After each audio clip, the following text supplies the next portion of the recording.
just having those moments of going, oh, I'm limiting myself. Why? All the possibilities of things that I can do and achieve. It's wonderful. It's, I guess just taking that moment and then stepping into it, which is really scary. And, in Fiji, when we climbed the pole and jumped off, the metaphor there was you cannot move forward without taking that leap. So whatever you want is over there, and you need to take that big scary leap to get there. Welcome to the Get Invested podcast, where we share great conversations with experts from all walks of life to uncover their secret know-how and where they invest their time, their skills and their money, and the benefits that this has created. You see, the truth is that everyone invests. Every minute of every day, we're investing our time, our skills, our energy and our money in something. Some of us are investing consciously, some unconsciously, sometimes for good, sometimes for bad, and sometimes for no impact. Get Invested will help you to start living by design, not by default. I'm going to help you to make it happen, not let it happen. You'll hear the top tips on how you can live with conscious intent so that you can live more, work less, and leave a living legacy by investing now. Listen to the show to discover the top tips on how to get started, make the most of your investment journey, and ultimately to be living your dream, not someone else's. More episodes can be found on iTunes or at bushymartin.com.au/get invested. Thanks for listening, and now let's get invested. Hi freedom fighters. What's holding you back? What are your fears? And how can you overcome them? Over the years, I've found that often our fears are unfounded and are actually much scarier than they need to be due to a lack of knowledge about the subject that we actually fear the most. By increasing our knowledge, we increase our familiarity and our comfort with the subject, and then the fear dissipates. Often our fears are magnified because we just don't know what we don't know. So let's apply this to the world of property for a moment. As I've been saying over the last few episodes, at the time of this recording in December 2020, we're emerging from COVID and the recession that we decided to have, and residential property in some locations in Australia is on the verge of the biggest wave of growth that the country has seen for almost 20 years. And it has the potential to be the biggest boom in property values that the country's ever seen. All of the future-looking evidence-based lead growth indicators are pointing to this, despite continued negative gloom and doom headlines on the news. Now, we have a rare window of opportunity and a limited time to take advantage of this.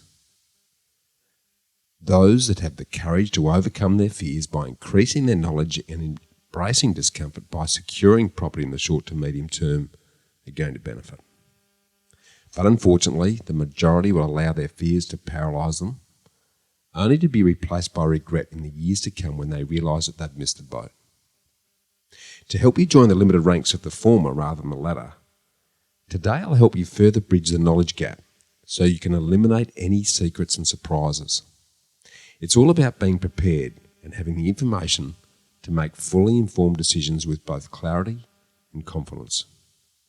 In recent episodes, I've talked generically about approaches and strategies that take advantage of the current opportunity, but I haven't drilled down into the nitty-gritties.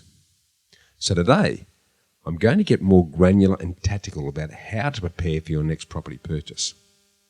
And I want to touch on two important areas of property that are generally the least understood while having the biggest impact and carrying the highest risk. They're also generally the last to be considered. I'm talking about finance and conveyancing. It still staggers me how many property buyers only consider financing seriously after they bought a property, and most don't even think about conveyancing until the real estate agent asks them who their conveyancer is when they're signing the purchase contract.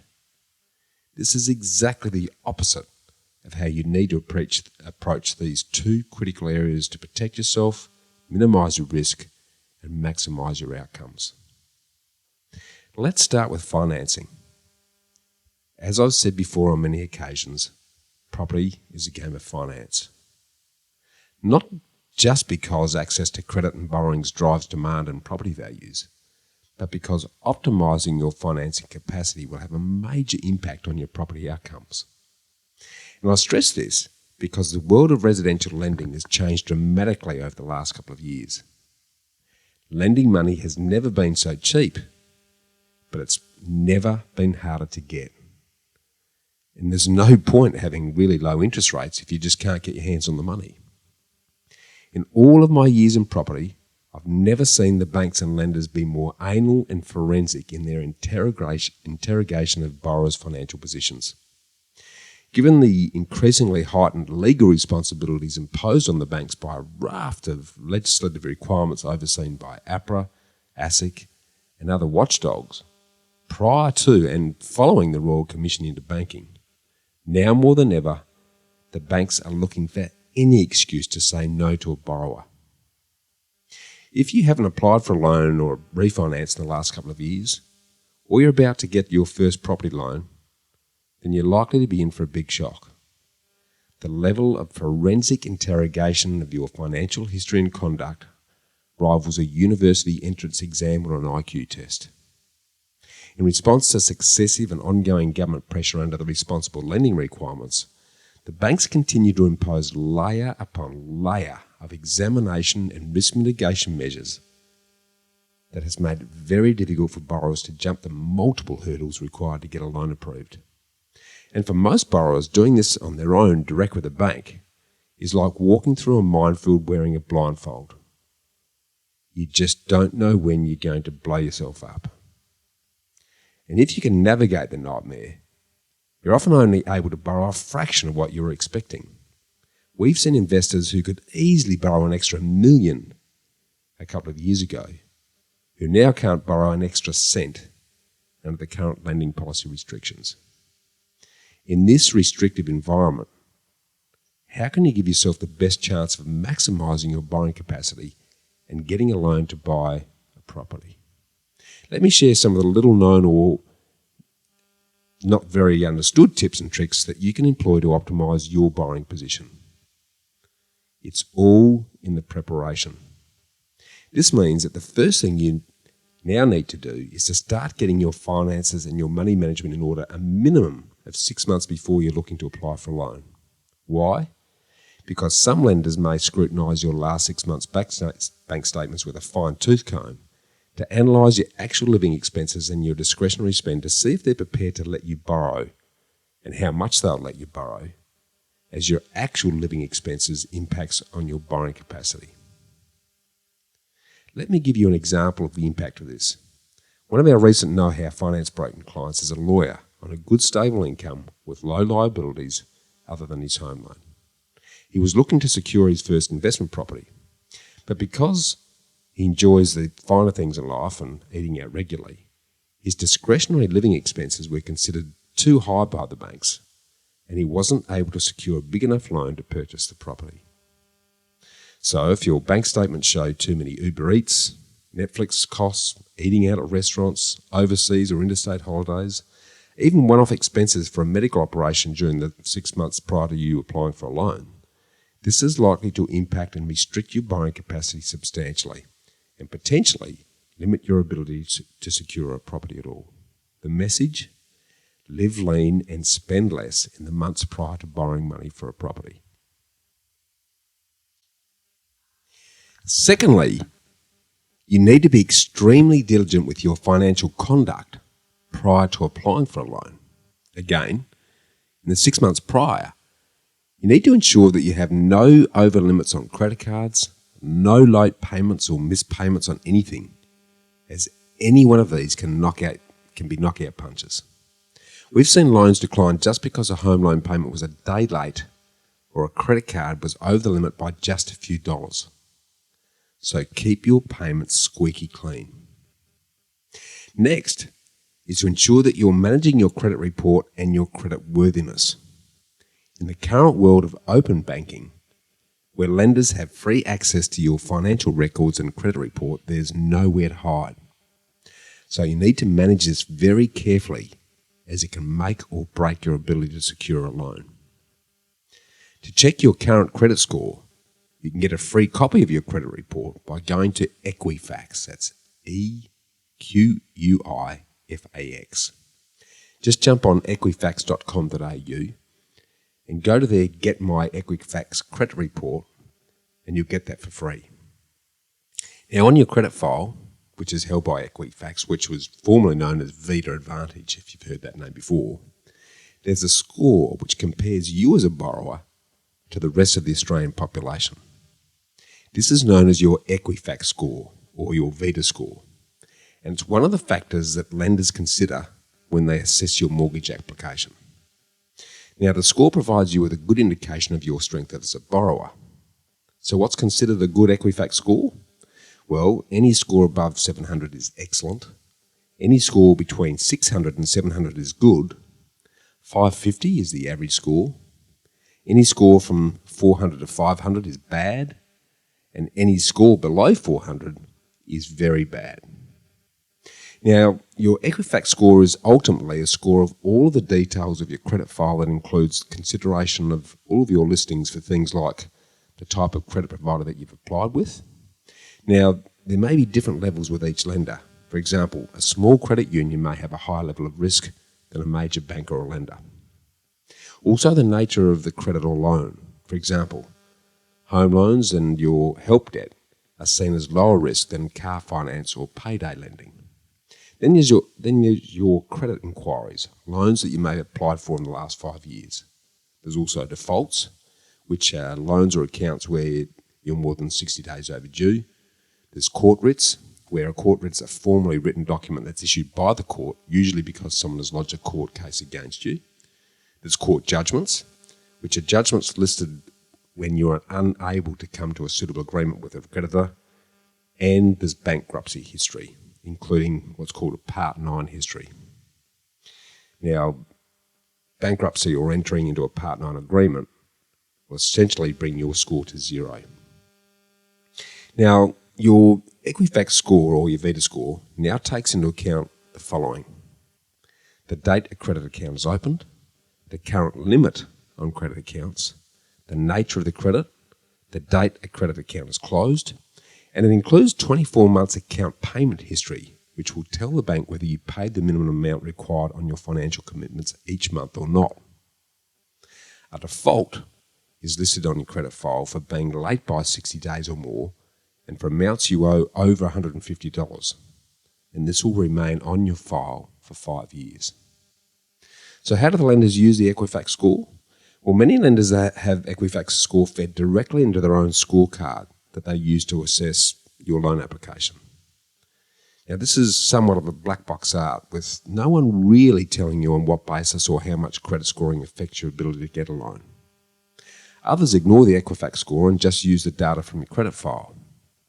And whilst your score with Equifax will not be the only factor that lenders consider, it will make a big difference to the lender's own credit score and the outcome of your loan application. Now, one of the most important things you need to manage carefully on your credit report are the number of credit inquiries that appear on the report. An inquiry is a record on your credit file which details any loans or credit that you've applied for. It includes the amount, which financier that you applied with, and the date of the application. Each inquiry listing doesn't mention if the loan was approved or not, or if you proceeded with the application. Now, our finance broking team gets a lot of phone calls from people who are in excellent financial positions with really good income, but they start by going direct to the bank and still get declined due to the number of credit inquiries on their file. Now, you may not be aware that it's quite common for people to get multiple credit inquiries from simply calling several banks and asking them what their borrowing capacity is. Unfortunately, bank branch staff often don't know or care about the effect of inquiries on your credit score, so they simply lodge an application so they can work out your borrowing capacity. The end result is that most other banks will not lend to you because you've got a really busy credit file. Unfortunately, as few as 1 or 2 inquiries on your credit file in the last 6 months can be enough to make you fail the credit score of a number of banks. The lesson here is that you should only apply with a lender that you actually intend to get a loan with. Don't put in multiple applications in the hope of getting an approval, because this is going to be doing you more harm than good. And we see the same issue occurring where clients have applied for a number of credit cards or car and personal loans with a number of providers. So why are the inquiries so important? While most people are aware that a bankruptcy, court writ or defaults will have a large effect on your Equifax credit score, few are aware that just applying for a loan can damage your credit file as well. Each time you apply for a loan, the lender checks your credit history with Equifax, and Equifax records this as an inquiry on your credit file. Now, this data, I'll repeat, has a surprisingly large impact on your score. In particular, Equifax takes into account the following. Firstly, the number of inquiries. So, as I've already said, too many inquiries makes you look like a distressed or desperate borrower. Secondly, the type of credit. If you apply for a mortgage, then this is a low risk, whereas someone applying for multiple credit cards is seen as high risk. Thirdly, the type of lender. If you're applying with lenders of last resort, then this will have a bigger effect on your Vita score than applying with a bank. Then there's your shopping pattern. Applying for 3 credit cards over 3 years can be seen as normal. However, applying for 3 credit cards in one go is seen as a high risk. So the number and frequency of credit inquiries can lock you out of lending. So manage this carefully. And I strongly suggest reaching out to a savvy mortgage broker in the first instance, as they can give you confidence about which lender is the best to suit you without racking up countless credit inquiries. It's also important to know that each lender has their own credit scoring system. So each will have a slightly different result. Some lenders don't consider a high number of credit inquiries to be a risk, while others will decline your loan outright simply based on the length of time in your current job. It's also worth noting that although most of the major banks and lenders, mortgage insurers, use credit scoring to assess loan applications, there are still some lenders that use alternative forms of credit assessment. Now, this doesn't mean that they can or will approve every loan, but they can use common sense to approve loans that should be approved. Now, our know-how finance brokers have been able to assist many borrowers in this regard, so reach out to a savvy mortgage broker to help you navigate this maze. To strengthen your credit score, make sure you pay off any debts you have outstanding and avoid applying for too many personal loans and credit cards 12 months prior to applying for your property loan. Whilst we're on the subject of open banking and credit reporting, one of the traps we see many borrowers unknowingly fall into is to forget to declare or disclose all and every type and form of credit that you have. For example, it's not uncommon to take out an interest-free period purchase through someone like Harvey Norman some years ago and completely pay off the item, but not realise that these interest-free schemes are actually credit contracts that act like credit cards. So you may have a zero balance, own nothing, and not have used it for years, but in the eyes of the banks and lenders, this is still a credit liability. So if you don't list it in your loan application and it gets picked up on your credit file, then a lot of banks consider this an undisclosed debt, and they may decline your application because of the perceived deceit in hiding this information. So find out if you still have these types of credit facilities still open and pay them out or cancel them prior to applying for your property loan. And remember that car loans, personal loans, credit cards, Afterpay, or any buy now, pay later credit facilities that are open have a significant impact on reducing how much you can borrow for a home loan. And the banks base their assessment on the limit on these forms of credit, not the balance. So you may have a credit card with a $10,000 limit, but with a zero balance, and you haven't used it for years, but the $10,000 limit will reduce how much you can borrow by between 4 to 7 times the limit, depending on the bank. One of the other factors that can significantly reduce your capacity to borrow are your dependents. Banks consider your kids to be financial liabilities, and in exponential fashion, the more kids you have, the much less you can borrow. So if you're looking to secure a property in the near future, don't have kids until your loan is approved, as this has a potential double whammy effect of reducing your income as well as adding a liability. And this combination can totally shipwreck your ability to get a property loan. Now, when it comes to a successful property loan application, there are several other factors a lender is likely to take into consideration, including your employment stability, your income, your savings, and your age. So the next thing you need to manage carefully is your employment and income stability and security. If you're a permanent employee, you need to be in your current job for a minimum of 6 months before you'll be considered for a loan. If you're a full-time or part-time casual or a contract employee, many lenders require you to be there for at least 12 months. And if you're self-employed, then most lenders won't consider you until you've had an ABN for a minimum of 2 years, together with 2 years full financials showing consistent gross declared taxable income at the level required to secure your loan size. The challenge here for self-employeds, particularly in the early years of building the business, is that a good accountant will make sure you are not declaring too much taxable income in order to minimise your tax, even though you may be enjoying a really good cash flow. However, this will bite you hard when you try to apply for a loan. And most banks don't just look at the most recent year's financials, they look at your declared gross taxable income across the last 2 years to determine how much you can borrow, often taking the least income of the 2 years to determine how much you can lend. There are a couple of lenders that will look at 12 months self-employed financials income, but these are few and far between.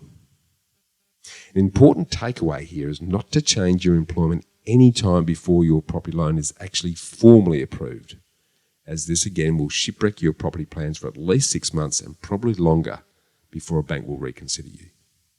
And while we're talking about income, lending criteria has also tightened for employees in terms of the type and amount of your income that they will include to determine your loan servicing capacity.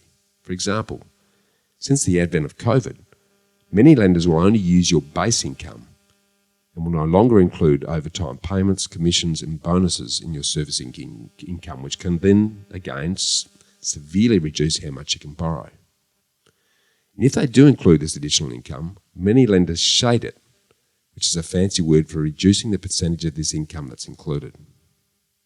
And while we're on the subject of COVID impacts, many lenders have decided to stop lending to at-risk sectors and or occupations, or to restrict or reduce the amount that they'll lend to those sectors that have and may continue to be affected by the contagion. For example, retail, tourism, travel and hospitality are all sectors that most banks are gun-shy on lending to. Now, during the COVID contagion, banks have also started to further shade or reduce the amount of income they'll use from other rental properties to determine how much you can borrow. In many cases, this has dropped from 80% of rental income, dropping down to as low as 60%. Again, this has contributed to significant drops in your borrowing capacity. A further recent potential trap, if you're looking to borrow money to secure a property, surrounds those that have accessed their super during COVID or taken advantage of the federal government's JobKeeper to support their cash flow during the pandemic. Both the superannuation access scheme and the income support scheme were set up for those that's supposed to be experiencing financial hardship. So if you then go and apply for a loan within 6 months of accessing the support, many lenders won't support you because you've effectively signalled that you're experiencing financial hardship. In these ways, these schemes can prove to be two-edged swords. There are some lenders that won't take this approach, and again, a good mortgage broker will help you to know how to avoid this potential trap.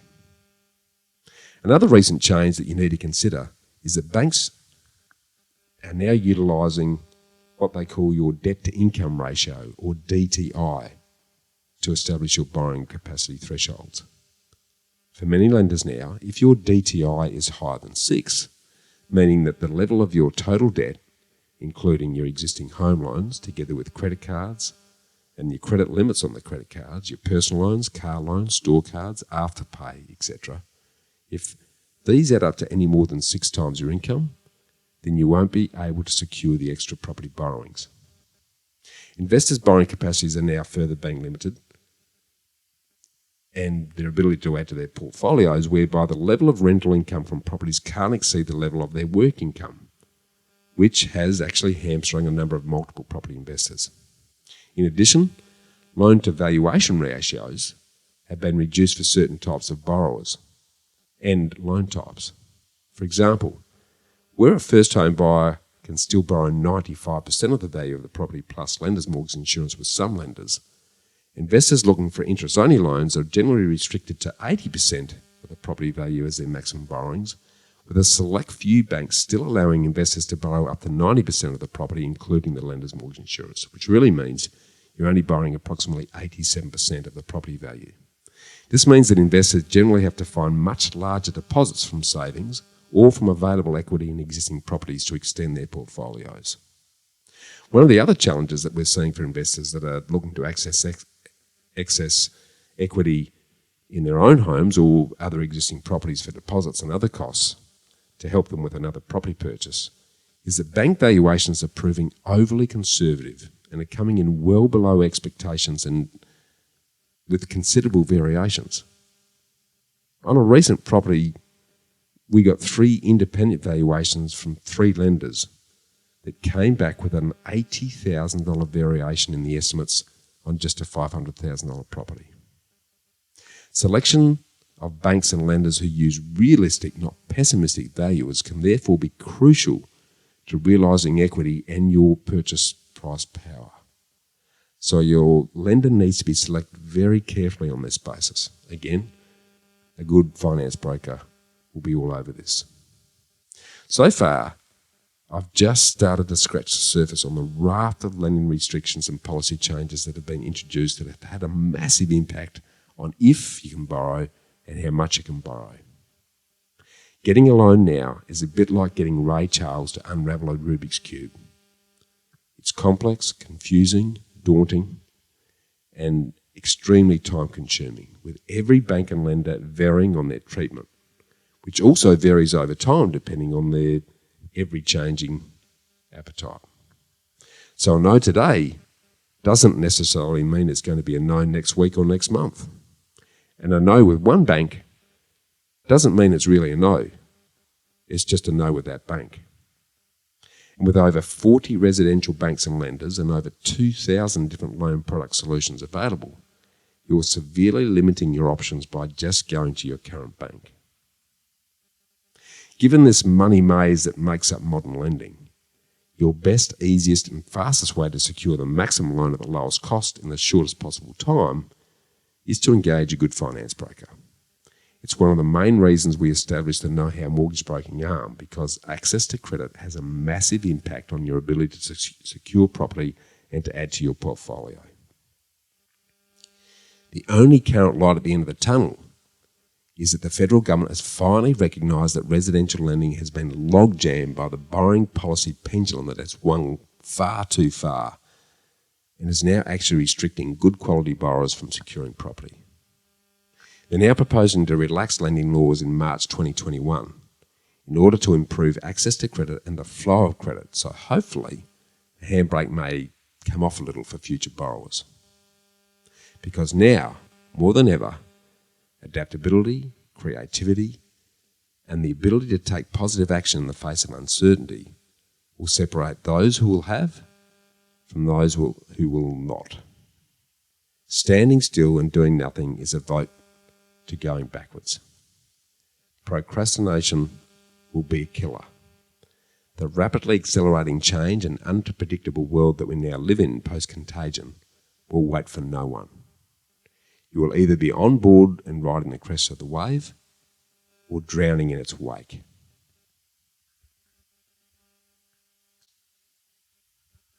It's time to embrace your discomfort, feel the fear, and do it anyway.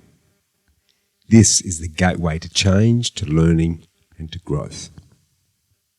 Start with little daily things where you start stretching your comfort zone. Like I said in recent episodes, start having a cold shower in the mornings. Smile and say hello to a complete stranger as you walk by them in the street. Start humming or singing out loud when you're standing in line at the coffee shop or at the shopping centre queue. See how that goes. Just start leaning into things that you feel are difficult. Remember, it's the start that stops most people. And a great example of this is today's guest, Samantha Phillips. Samantha, or Sam as we like to call her, is the best conveyancer I know in South Australia. Her knowledge, commitment, responsiveness, attention to detail, and her ability to come up with approaches and solutions that have both protected and saved our clients tens of thousands of dollars over the years is absolutely second to none. And you'll hear some of her brilliant secrets and tips in our conversation today. Sam is warm and friendly and one of the most understated and humble professionals I know. Sam lets the exceptional quality of her work and her actions do the talking. Starting her conveyancing business as a single mum in the front of her home over 16 years ago, her tenacity, grit and resilience has led to the growth of her current conveyancing business, Tuckfields, where she is now CEO of one of South Australia's largest and most progressive conveyancing firms, where she leads a team of 16 professionals across 3 locations, servicing hundreds of clients and processing over 2,000 property settlements a year. Tuckfields' core business of residential and commercial conveyancing and e-conveyancing is supplemented with land divisions, matrimonial transfers, deceased estate transfers, and title name changes, in addition to offering Form 1 services to real estate agents. So despite Sam's somewhat shy yet always warm and welcoming approach, she continuously and repeatedly embraces her discomfort and keeps stepping into new and challenging situations. And today's podcast appearance is a great case in point for Sam. As you know, public speaking is one of the most confronting and stressful things that most people face. It's right up there with death and divorce. And talking to an unknown audience of thousands on a podcast is actually no different. Yet despite her fear and trepidation of being in the limelight and not liking to talk about herself, Sam's embraced her discomfort and agreed to join me today. So I'm very privileged that she's agreed to join us because I know how hard this has been for her. So as you're listening to her sharing her words of wisdom today, put yourself in her shoes and see how comfortable you would be talking about your private life and your inner feelings with an audience of strangers. So please join me in applauding Sam on having the courage to do this and send her thoughts of encouragement as she continues to travel along the road less travelled. Because Sam has a wealth of wisdom to share with us in the other area of property that never gets the attention or recognition that it deserves. I'm talking about the importance of the conveyancer. So in our deep, engaging, deep dive discussion today, Sam will answer all of your questions, including what are the keys to successful conveyancing, what are the biggest mistakes that people make around conveyancing, what are the biggest risks that need to be considered in relation to your property settlement, what separates a good conveyancer from an average one, how can you eliminate stress around property settlement and conveyancing matters, and Sam shares a raft of great conveyancing tips and tricks on ownership structures, land division cost savings, contract review learnings, amongst a bunch of others. So, to learn the ins and outs of the area of conveyancing that is the unsung hero of property success, please enjoy this great conversation with Sam Phillips.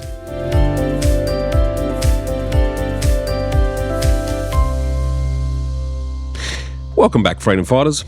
Now, in today's episode, we return to my passion for property and we talk to a specialist in the extremely important but highly underrated field of conveyancing. Because when it comes to purchasing and settling property, 95% of the risk, but only about 5% of the reward revolves around the conveyancer. To me, conveyancers are like swans on a lake. Everything looks serene on the surface when they're doing the right thing, but under the water, they're paddling furiously and they're juggling multiple balls. So to discuss the increasing importance of conveyancing to securing your home or property, we're going to do a deep dive with the best conveyancer that I know, Samantha Phillips of Tuckfields Conveyancing. So welcome, and let's get invested, Sam.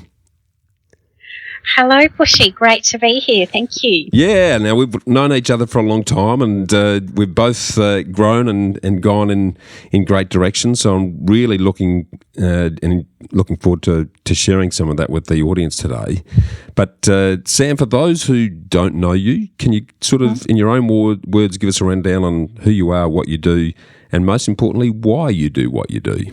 Absolutely. Yeah. So I am the business owner and CEO of Tuckfield Conveyancing, and I started my own conveyancing business 16 years ago working from home.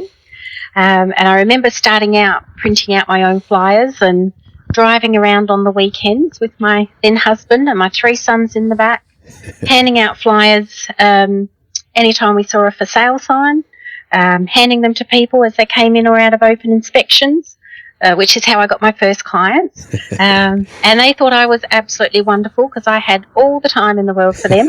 And they just come out to Australia from England. So that was a fantastic first client relationship to start off with. Love it. And 16 years on, I've now got 3 office locations and a team of 11. Awesome staff, and a well-regarded, well-known business that's known for exceptional customer service.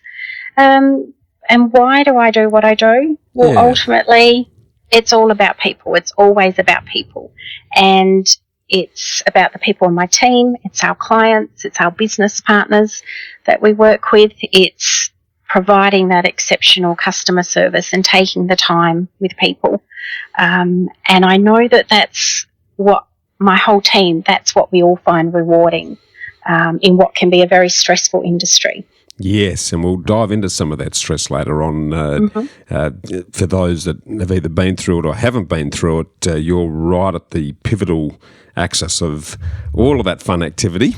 But before we sort of get into some of that, what I'd love to do, Sam, if we can, is go back through your journey. You know, I want to go back as far as you're comfortable and share with us what you've invested your time, your energy, your money in, what you've learned from that, where that's led you to, and how has that got you to where you are today? Yeah, sure. Okay. Well, when I was thinking about it, I was surprised looking back how many moments in my life have demonstrated my love for business. And because I started my business, when I was late 20s, but before that, in high school, I remember doing business management in about year 11, and I absolutely loved it. And myself and 3 friends had to set up our own business, which we decided to be a pizza making business to sell pizzas at lunch. And I remember this moment in front of the whole school assembly. And I was always quiet, shy Sam. And my friends were always, the confident, loud, always, sort of showing off. But I was the quiet one. But I stood up in front of that assembly and I gave this talk about our business and I promoted it. We had a jingle on the old tape deck playing. And I remember the reaction was like, oh, wow, where did that come from? Quiet Sam. And I just loved it. I loved the whole, the strategy of business and promoting it and, that thrill of, making a sale or looking after a client. I love all of that. So, and there's been moments of that throughout my life. And so conveyancing was, how did that come about? It was my husband and I sold and purchased property. So we sold our first home, purchased our next property. And on the corner of that building was an office on the corner of the house. And I remember looking at it going, I'm going to work from there. That's going to be my business. I don't know what it's going to be yet, but I'm going to run my business from there. How old were you then? How old what are we talking? Oh, I was mid-20s. Yep. And my husband at the time said to me, well, goodness, we paid that conveyancer enough money. You should look at doing that, which makes me laugh now, of course. But, you've got to be kidding me. But there you go, rightio. Yeah. But, I'd always loved law, always. And looking at the legal side of a transaction. And so I looked into it and I always wanted to work from home, always wanted to be there when my kids were young and be available to them. And this really sort of ignited something in me and I went, oh, okay. I looked into it and it was a great business to run from home. And, of course, you were attending settlements at the Land Titles office, which was, at 11:30. Yeah. So, I could drop the kids at school, go home and work, go to the city for settlements, come back and work, pick the kids up. It was ideal for that. And I did that and built the business up over 10 years just myself. Yeah. And then my marriage ended, which was a choice that I made. And after that... Can I dig in there? Yeah. If you're happy to share that Yes. experience, because I have unfortunately been there myself. Yes. Let's talk about why you think that happened. Was it just that you both had different directions, or was there pressure from work on you and your husband that created it? I'd love to understand a little bit about what happened and why that happened. Do you mind sharing that? No, I don't mind. It was certainly, moving in different directions. I have always felt like I'm happy if I'm progressing, if I'm learning new things, if I can feel myself progressing. And when I look back times in my life when I've not been happy, it's when I've felt stagnant. And I had all this pull to do things. I wanted to do things with my business. I wanted to develop property. I wanted to, really grow my business and make it into an investment. And so there was certainly a clash there of values and of taking risks and things that I wanted to do, he didn't want to do. So, and I guess after our marriage ended, someone said to me, they call it post-traumatic growth. And that's a good term. I like that. Yes. And I felt just, I'm free to do all these things that I've had in my head. And so during that horrible time, at the end of our marriage, my business was just coasting. Yeah. And just to get through that. But after, I was excited again and I was feeling passionate again. I'm like, right, now it's time to take this business to the next level. So again, it was just me still in the business, and I joined a networking breakfast group with the intent to grow the business to be able to take on my first staff member. Yeah. And I remember I was crying. I was going home crying because I just wanted to lay on the TV and lay on the couch and watch TV, but I couldn't because I had so much work, which was a great problem to have. But I didn't have the time to look for this staff member. Yeah. And then, like I do with any goal, I broke it down and I took little steps, and I to get that first staff member. And gee, what a difference that made when I did take her on. And it just grew from there. So I grew. My business was Southern Property Conveyancing that I grew from scratch over 15 years, and moved out of my home office, moved in with an agent for a couple of years, and then moved from there into my own office, Main South Road, Morford Vale.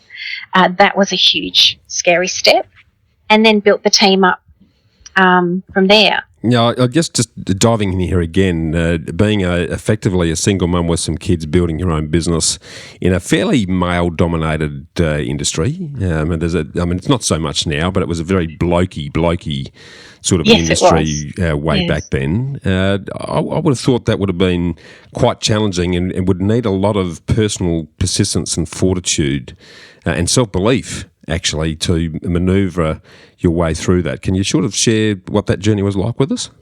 Oh, my goodness, yes. My mum's always said, you're just always very determined.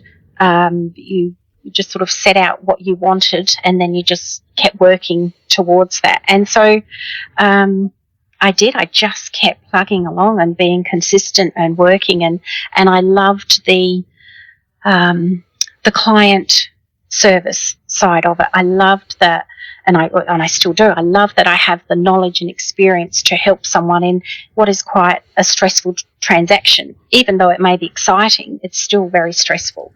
Yeah. And so that always drove me, and I love to get that feedback and know that I've helped somebody with our clients and our business partners, our referrers, and know that we're all working together for the same outcome. Yeah. So always very driven and determined with my business. So I would call you the BP, the quiet achiever, the one that just head down, really good at what you do. Nothing's an issue, and you just get it done without fuss or without Yes. headache. Sure. You've always been that way, Sam? Has that just been part of you? Where did that sort of approach to life come from, do you think?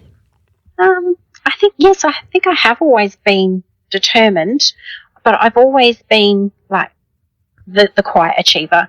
And I guess I surprise people every now and then. And I like that.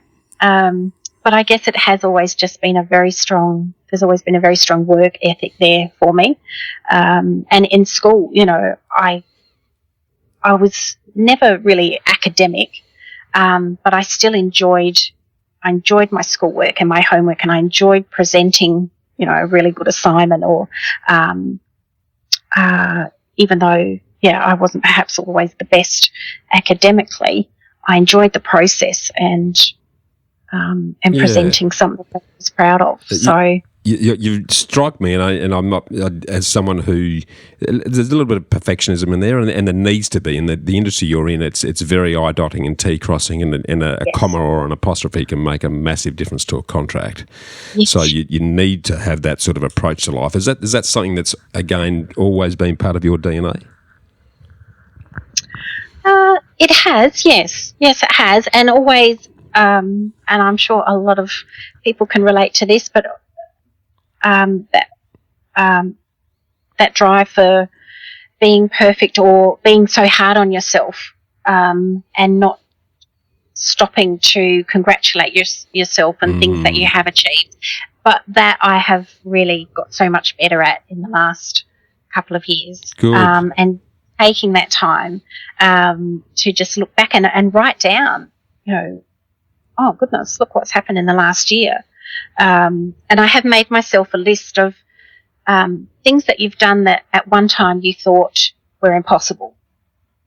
And so when I look at doing something and I go, oh, I don't think I can do that, I'm not the right person, I look back at that list and go, yeah, remember when you thought you couldn't do that, and that, and you have done it? That's awesome. That's a great technique, and something I hadn't thought of. Can you give me an example of something that fits that bill where you've gone, no, that's impossible, and you've turned around and achieved it? Yeah, it was ending my marriage, which was a very hard process for me and took me a few years full of guilt to do so. Yeah. Which I'm sure a lot of people can relate to. Yeah. It was, buying my house. After my marriage ended, I rented for a couple of years, and then, buying my house, and it was a house that I thought, oh, I can't afford that. And then I found out, oh, yes, I can. Oh, okay. Things like, I've attended a lot of Tony Robbins personal development conferences and events, and, done the fire walk. I've, in Fiji, climbed up the 50-metre pole and jumped off with a harness on. Those sorts of things that are very much out of my comfort zone. And, I'm afraid of heights, and jumping off that pole was, something that I had to work towards with, techniques and to get myself to that point. So I like to break things down and work towards it. Yeah, it's a great way to do it. Eating the elephant in mouthfuls is because then you're only focusing on the mouthful, not the massive task that's in front of you. It's an awesome way to go. The sort of passion for the legal side of the equation, you mentioned earlier on that you've always sort of loved the law. Where did that love come from, do you think? I'm not really sure, actually. I think I always loved the legal shows on TV, and I guess I'm very much a solution-focused person. Look at the problem for 1 minute and then spend 59 minutes working on the solution to get that sorted, sort of thing. So, and sometimes I have to remind myself of that if I'm dwelling on something too much. But, I think I've always, enjoyed the law. And just would I be right in saying Yeah, I think you're a really good problem solver. Is how I'd probably, again, looking in from the outside and having worked closely with you now for the best part of over 15 years, I reckon, Sam. Yes. You just you summed it up. You're always looking for the solution and always looking at how we're going to make things happen. Then you have the tenacity and the persistence just to see that through, which is a fairly uncommon trait. But the perfect trait to be a damn good conveyancer in a very stressful situation. So that's really what I'd just sort of like to go down those rabbit holes a little bit on occasions just to sort that out. I want to jump into the future now and get you to paint us a picture of and make it as vibrant as you can in terms of what your ideal lifestyle looks like. What are you doing? Who are you with? Where are you and when? Because I then want to sort of get a bit of a sense of, how close are you to that now? You might be living it right now. And what have you and what are you investing in to help make that lifestyle happen? Okay. Well, I feel that I'm getting closer to that. And which is, like, I look at my business as an absolute privilege. And an absolute gift that I have, and that I'm working towards that business providing me with freedom of my time and financial freedom, freedom to live the lifestyle that I want, which is to be able to know that I have a team, which I do, who look after that business so well with all our systems and procedures in place to support everybody, and that they feel happy and happy to come into work and know that they're part of a team. Yeah.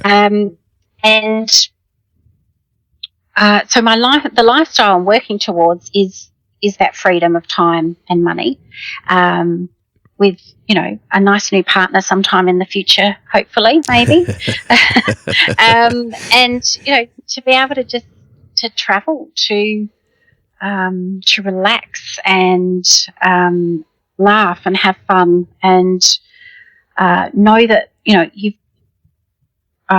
your financial your finances are looked after. Yeah. I guess, giving you the freedom to live that lifestyle. Yeah, and obviously the business Tuckfields that you're now MD of is a big part of that. Are there other things outside of the business that you're investing in that's going to help you to get that time and financial freedom? Property development is something that I'm working towards. It was I was looking. My husband and I bought a half-acre block at Morphett Vale many years ago, which we sold. But a half-acre block in the middle of the suburb was, an investment, and the plan was to, divide that up and develop it. But that didn't eventuate. We ended up selling that to a developer, and they built 8 townhouses on it. Which was sad, but that's how it goes. So I was then looking at investing in property when the opportunity came along to purchase Tuckfield Conveyancing. And so that has been my investment, of course. But I certainly have plans to purchase property in the next couple of years. And start build that property portfolio. Yeah, brilliant. So my business is my investment at this point in time. And so it should be. It's the major cash generator, and will fuel your property portfolio, which will then grow the wealth long term. So it's a pretty good plan, I reckon, Sam. A very good plan. Yeah, that's awesome. Okay. Sorry, go on. But just going into investment, I think that the biggest investment that I've taken in the last 3 years has been personal development. Yes. And that's working on myself, and that's attending Tony Robbins events and attending other personal development events. And I remember the first Tony Robbins event I went to, and just having this moment, like I was earning such a great income, and I felt guilty or greedy to think about earning anything more. And I just went, but the possibilities of what I can do with that income and what I can contribute to other people. And I just had this moment and went, why am I limiting myself? And also with purchasing Tuckfields, I would not have taken that huge step without Tony Robbins saying, every event you go to, he'll say, find someone who's where you want to be in business or life and go pick their brain. And I straight away thought of Tammy, the previous owner of Tuckfields, because I've been, stalking her online for years, and in the nicest possible way, of course. But, and just seeing what she was doing and going, that's where I went to get my business to. And so I went to her for some mentoring, and she runs, monthly business groups, and went to those. And, and then she said to me, oh, Sam, you should buy my business. And I just laughed. Yeah, right. But then she came back to me and she said, no, I think people come into our lives for certain reasons. And, I think you'd be a great fit and the team would love you. So my property investment went on hold and I looked at this opportunity and it, for me, it was a huge, huge step out of my comfort zone. But, is it Richard Branson who says, someone gives you an opportunity, say yes, and then work out how to do it? I feel that that's what I did. So it's been a huge year of learning, and feeling out of my comfort zone, and I'm now feeling really good. Yeah, let's touch on that. There's a bit I'd like to dig into there, if you don't mind, Sam, because firstly, just going back to those early moments, and when you said you had that moment with Tony Robbins and you were feeling guilty about money, I'm really interested in why you felt that. Is that something you grew up with, your upbringing, your relationship with money? Money was seen as evil, or being rich was one of them, or what was that guilt about? Oh, goodness. I think I was at that point earning an income that I hadn't expected, I guess. Yeah. But, I had absolutely worked my tail off to get to that point. Yeah. I guess it was guilt that, why do you need any more? Why? That's just greedy. And, my parents... it used to be, I guess the sayings that used to come up were, money doesn't grow on trees, we can't afford that. Or I guess mum saying, oh, don't tell your dad I bought that, sort of thing. Like it was it was guilty, she felt guilty to spend money. Or I think, they were fairly standard sort of sayings. Yeah, they were. I know. Yeah. My mum used to say exactly the same thing. My dad was very different, but mum was very much of that ilk. I just really interested in that, in delving in there, because I've got this belief that true sustainable success is the intersection of self, which is what we think and what our beliefs are, our health in terms of the habits that we then start to perpetrate and build the discipline, and then our wealth comes as a result of getting those two in the right place and investing in your personal development and spending the time with some of those awesome programs that Tony Robbins runs. They are second to none, and changing your mindset to see money as an enabler, not as something that's got any evil attachments, can be very liberating. And clearly, what I also love about what I'm hearing you say, Sam, is that you're embracing discomfort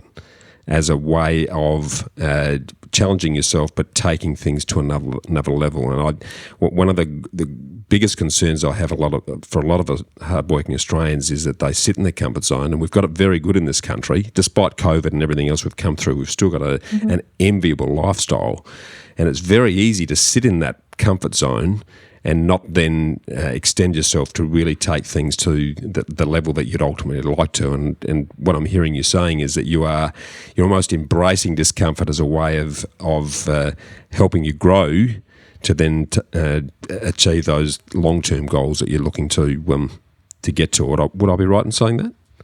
Absolutely, I have embraced it. Just having those moments of going, oh, I'm limiting myself. Why? All the possibilities. things that I can do and achieve, it's wonderful. It's I guess just taking that moment and then stepping into it, which is really scary. And in Fiji, when we climbed the pole and jumped off, the metaphor there was you cannot move forward without taking that leap. So whatever you want is over there, and you need to take that big scary leap to get there. And so I often think back to that. When I'm considering those big scary leaps. Yeah, it's a great metaphor, and it's if you can continue to take yourself back to that time and doing what you've done, and then giving you the courage to do similar things with what you're doing in your life and your business. That's a great lesson there. It's a great lesson, Sam. I love the subject of sustainable success, and I mean sustainable. There's a lot of one-hit wonders and overnight sensations that come and go, but the true sustainable success, like the likes of Richard Branson that you've already mentioned, that's a long-term journey. What would you define as sustainable success, and what are you doing to achieve it in your own terms?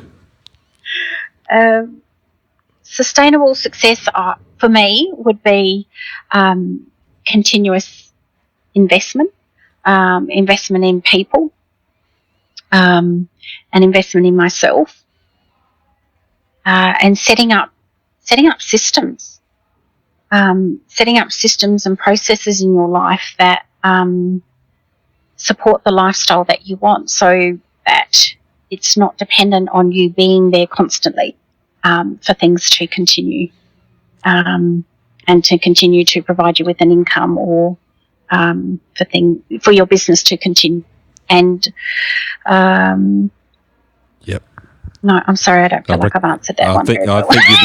I actually think you just nailed it right there, because it's creating a self-sustaining system that doesn't rely on you, and that's exactly what you're doing with Tuckfields. You're nurturing a close-knit family. People who've all got their back, and if you've got each other's back and you're supporting each other, then the client experience becomes very easy in that sort of environment, because there is no internal competition. You're all focused on one thing, and that's helping clients to achieve the best and most stressless property purchase or related property manner they possibly can. So I think you underestimate yourself there, Sam. I think you answered that extremely well. Thank you. But now what I want to do now, though, is segue straight into something that conversation that you're very comfortable with, and something you do every day. And I want to delve into the world of conveyancing, because as I said at the outset, I think conveyancers are very undervalued. The amount of work that you're like a one-armed juggler on a monocycle at times. I think trying to negotiate your way through a minefield is how I would generally describe what a conveyancer does. And you do it with a smile, and you don't charge much to do it either, by the way. I think it's the best value professional in the industry when you look at the amount of work that you do. But unfortunately, a lot of property purchasers and or property sellers that are involved with conveyancers don't understand the complexity and the number of things that you do until something goes wrong. And which is an unfortunate reality. But for those that perhaps had a conveyancer involved, or for those that are considering getting into purchasing a property or selling a property, can you sort of give us a quick summary of what conveyancing is about and what a conveyancer actually does, so they can understand the breadth and depth of what you do? Yeah, absolutely. So I do believe we are a very underutilised service, and as you say, very important to the process of buying or selling property, or any sort of change in ownership of the property. So our role is to act on our client's behalf. So if you are the buyer or seller, you need a conveyancer to act on your behalf. So we are looking out for you. We're looking out for your best interest in this transaction, and everything comes back to the contract that's being signed. And so it's very important that contract is drawn up succinctly and details the conditions very clearly that transaction. So our role, if you're purchasing a property, we can look over your contract and Form 1 during the calling off period. And, often we do that often, and it's really just putting the client's mind at rest to say, we've looked it over, the timeframes in the contract all look good, and are, achievable, and are in there to protect you. And also, the Form 1 document that you've received to advise you about that property, we've looked that over and everything in it all looks fine. Yeah, just jumping in there, for those listeners that are listening beyond South Australia, a Form 1 is the vendor statement that really describes what the existing condition of the property is and what's included in the contract. Am I right in saying that, Sam? Absolutely right, yes. So once you've received the contract signed by the vendor and you've got the Form 1 signed, you've then got your 2 clear business days calling off. So during that time, we can look over those 2 documents and advise you. And as I say, either put your mind at rest and say, yep, all looks good, or just point out things that you may need to be aware of, or make some further inquiries about, perhaps, contact the council or other government authorities and just make those further inquiries during that calling off period, because that's what it's there for. Yeah. So our role then is to take instructions from you. So we'll take instructions with regards to the ownership of the property and confirm, who's to be registered on that title, be it individuals or a company. If you're buying on behalf of a trust or a super fund. So we take those instructions and we draw up the documents that will to legally transfer that ownership from the seller to the purchaser's name on the day of settlement. And during that time frame between contract signed and settlement, there's so much more that we're doing. We are checking over contracts and Form 1s, taking instructions, preparing documents. There's adjustment of rates to be done on the property, which we calculate. So that's the portion between settlement date and when the rates are due. We are actually, in the last couple of years, there's been so much that's been added on to the conveyancers role by the government in terms of GST withholding, foreign ownership clearance certificates, and different grants. There's been a lot. So there's a lot that, as you say, that goes on behind the scenes with the lovely swan sitting on top of the water and the legs underneath going. Well, just from my own experience, I often describe conveyancers as a orchestra leader that is really understanding what sort of a symphony the client wants to sing in relation to purchasing a property and then translating that into a contract, but then liaising with and coordinating the input of the purchaser's bank, often the seller's bank, the seller's conveyancer. There's the finance brokers that are involved in the process as well. There's a whole stream of people, surveyors if it's involved in divisions and other elements. So there's a whole stream of people that you are coordinating the input on and bringing it to a head on the day of settlement, which can be very challenging given that you have responsibility for things that are often outside of your control, a la banks who don't know their left hand from their right, and often end up with very stressful situations on the day of settlement because the bank hasn't got their act together. And I'll dive into that a little bit in more detail later, but I just reiterating what you're saying there, Sam, I think underutilised at the start. There's a big need for, and particularly with where Australia is heading, we're becoming much more litigious, which means that if you don't understand what's in your contract and you haven't got clauses in your contract that are protecting your interests, just relying on what's there and what's been handwritten in by a real estate agent isn't necessarily going to put you in a position that you need to be. And it's only when the wheels fall off that you find out how good or bad the contract and or the conveyance you're using is. So that is correct. So quite often we'll have go through to settlement and everything's all gone to plan, which is wonderful, and that's what we all want. But as you say, when things don't go to plan, that's often when people understand the importance of our role, because we are liaising with all the parties involved, where there's clear communication needed, there's negotiation skills, so we want to make sure that you're protected, and also ensuring that you're carrying out your responsibilities under that contract, and doing what's needed. And so, yes, we do liaise with all parties to bring about settlement. And the day of settlement is the day where the ownership is legally transferred to the purchaser, and seller's moved out, purchaser moves in, collects the keys from the agent, moves in. But also during that time up till settlement, we do deal with all the financial side of it. So we look at what needs to be paid at settlement and collect all the funds, provide you with a detailed statement to show what's being paid, and any balance that you need to provide before settlement, or for the vendor, to show what's going to go into their account on the day of settlement and what's being paid to the bank. And at Tuckfields, we are very upfront and transparent with our fees.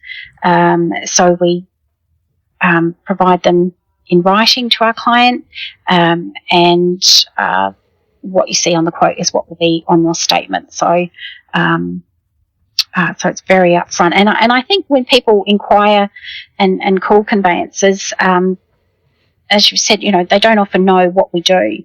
And so quite often the question is, what do you charge? And so when I speak to clients and give them a quote, I like to ask all the questions and find out about the transaction and give them some advice, to let them know that, that is our role. That's what we're doing. We're looking out for them. Yeah. And the fee, it's not about the fee. It's such an important service. But I guess it is just educating, and because people don't understand what we do, so they're not sure what to ask. But I like them to go away with a feeling that they've been heard and understood, and got some valuable advice that's going to help them.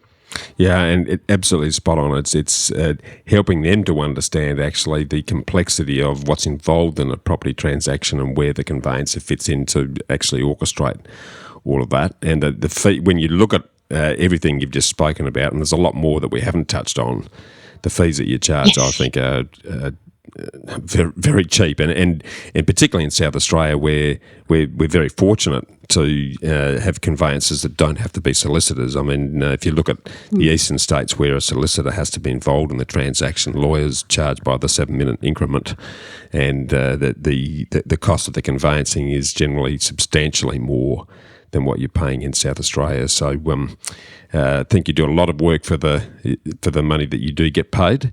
I'm surprised that people actually question that, but it comes back to that understanding. I think if they understood exactly the complexities of what you're dealing with, then no one would hesitate around the very small fee that you do charge for that.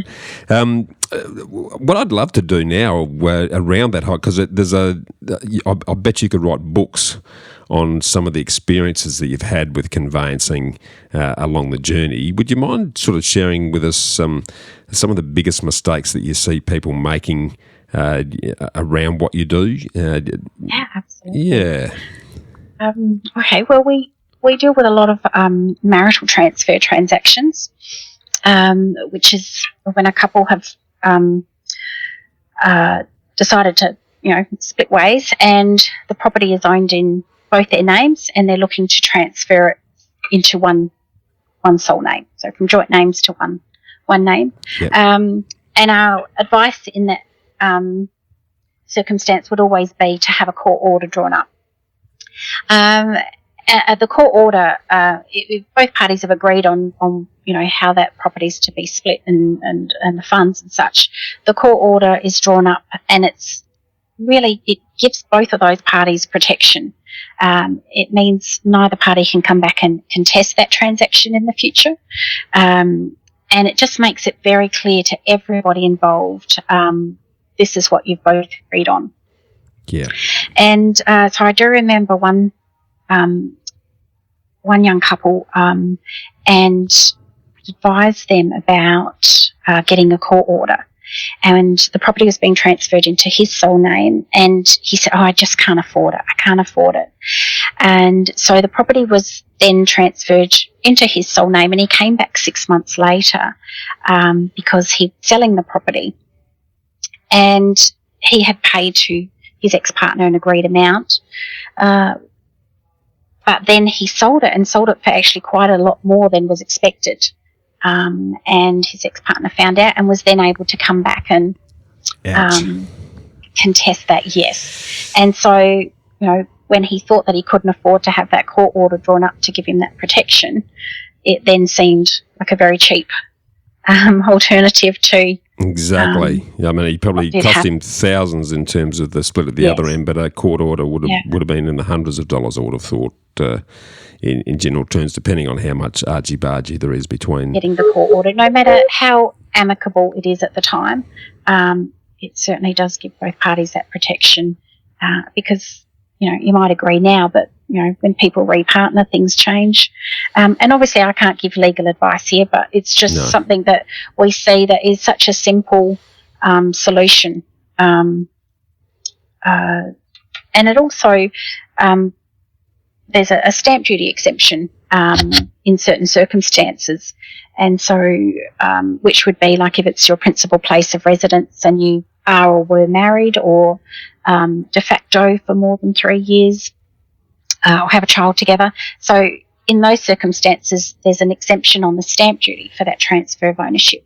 However, if you're then transferring the residence plus one or two other investment properties between the couple, then there's stamp duty payable on those investment properties, which can be quite hefty. And so with that court order, it provides that exemption on any property that's noted in that court order. So for the cost of having that drawn up, it certainly saves quite a few $1,000s. And we're talking multiple thousands of dollars. If we're talking a couple of properties with stamp duty, we're talking at least 10 grand generally and up to 20 grand depending on the value of the property. So it's a great investment. That's awesome advice. Let's start at the beginning of the process, because one of the areas that we've touched on already is I just don't think conveyancers are used enough in actually reviewing contracts either during the cooling off period or in the preparation thereof. Some of the clauses that you see need to be in or shouldn't be in. Have you got any experience or any thoughts on, one of the thoughts I sort of picked up over experience, obviously subject to finance if you're borrowing money, and particularly in the current time frame, because settlement dates are blowing out enormously given the forensic detail that the banks are now going through to approve and process loans. Obviously, a building and pest inspection, they're obvious things to put in, and being very specific about those in terms of who does what by when, who pays, and what's the consequence or outcome, rather than just subject to pest inspection, because the wording is really important there, and making sure that the goods and chattels are actually in working order on the day of settlement, so that you're not then inheriting something that might have worked when you did the inspection but might have broken down in between. Are there other things that you're seeing in contracts that either should be in or shouldn't be in? What's your thoughts around that, Sam? Well, obviously the finance condition is extremely important, and ensuring that the time frame for that finance is more than sufficient. So talking to your broker, talking to your banker before you sign that contract to see what they're and what sort of time frame they're going to need for your finance application. It's always better to have a longer time frame in there, because often we see a very short time frame which causes so much stress for all parties involved, for the purchaser and the vendor, because they're expecting finance by this date and settlement that date, but it's just not enough time for the bank, and so it blows out. Let's talk about that. That's a subject that's close to my heart, obviously, given our finance broking arm. And what frustrates me, and continues to really, are particularly selling agents who still think that it's easy to get a 30-day settlement. And we're seeing banks that'll take 60 days to pick something up, yet alone do something with it. For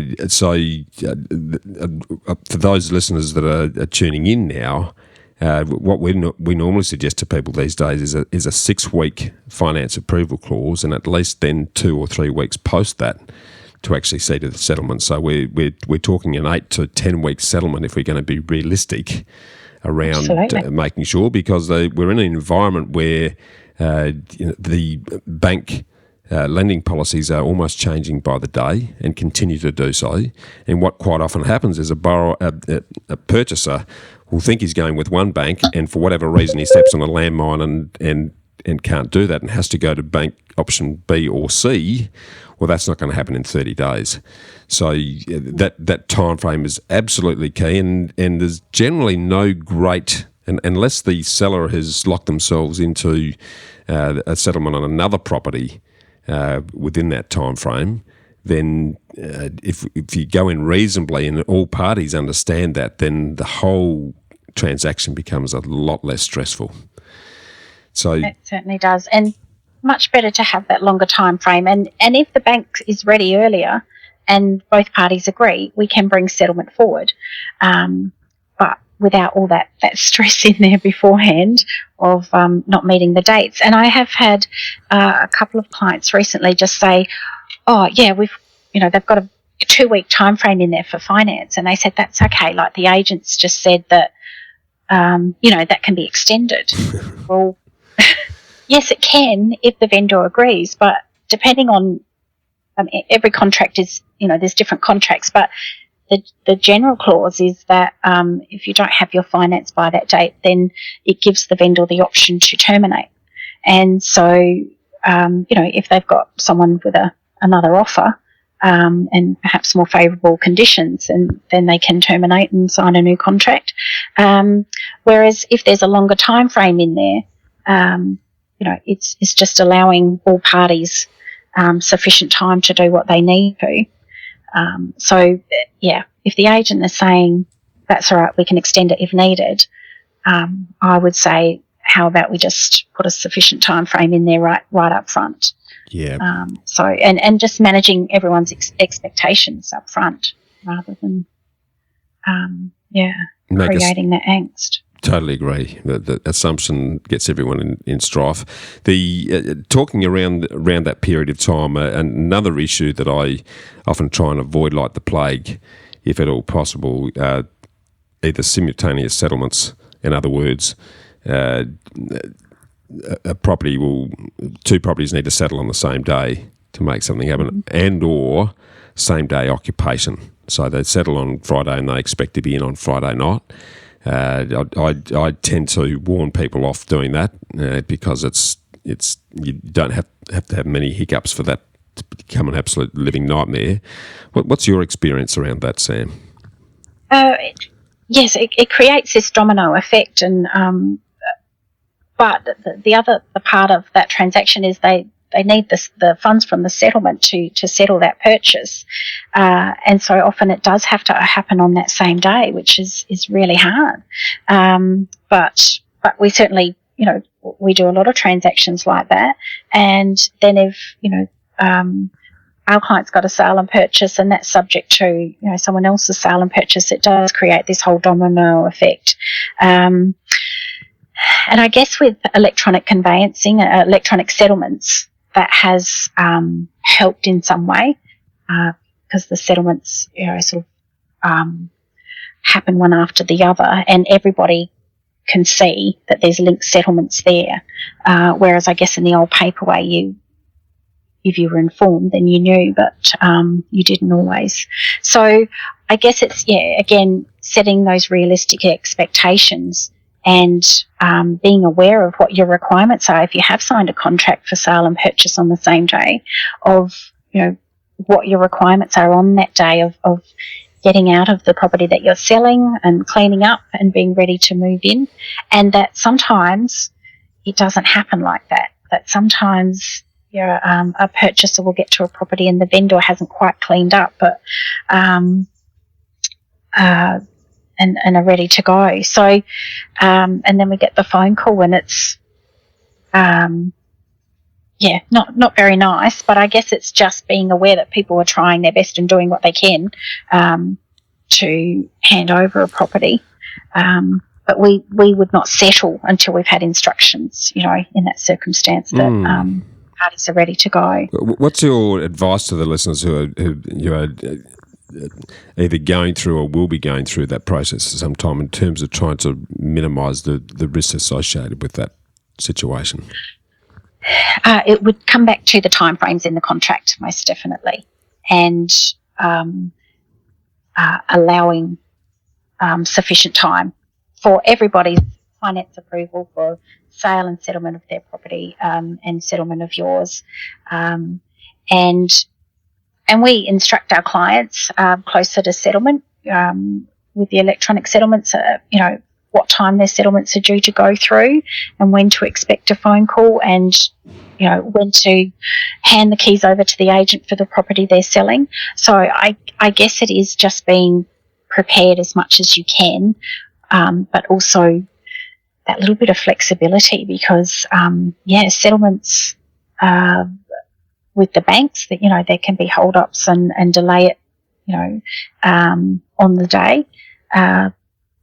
So it might not settle till later in the afternoon. So I guess it's being ready and prepared, but having that flexibility for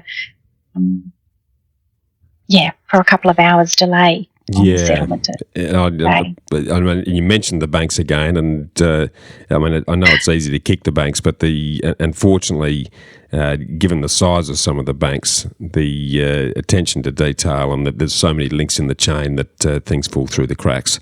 If there's one thing that I want the listeners to take away is to make sure that if you've got a good finance broker and you've got a good conveyancer on the case, that they will be well and truly nudging the banks involved long in advance of the settlement to make sure that none of those hiccups do occur. And believe you me, and you would know this better than I, Sam, the number of times, even after all of that effort, the banks will be slow, or they'll mess something up, or they'll come up with some last-minute requirement that no one knew about.